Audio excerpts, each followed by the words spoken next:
Hello and welcome. In both free and paid versions of ChatGPT, you can now create infographics from your existing information. Inside of GPT 4.0, you're going to be able to use the image creator. And to reach the image creator, you're going to click on this. You're going to click on these ellipses.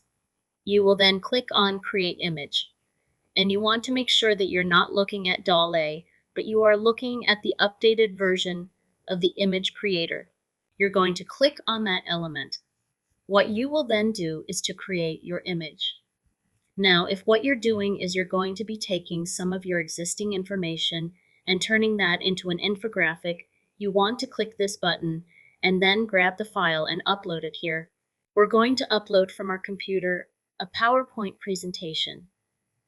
What we're going to do is ask ChatGPT to take the major points of the presentation and to create an infographic from them.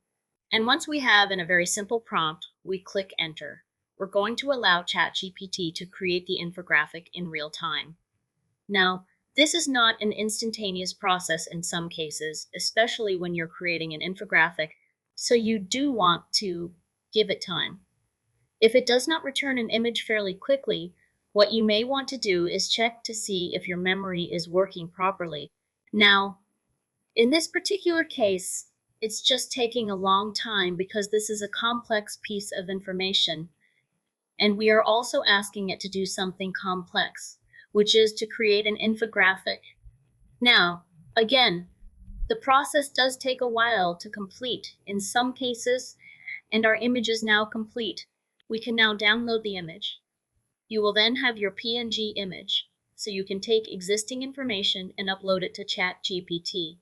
You can write in a simple prompt to ask ChatGPT to summarize your information and to deliver it in the form of an infographic. See you in another video.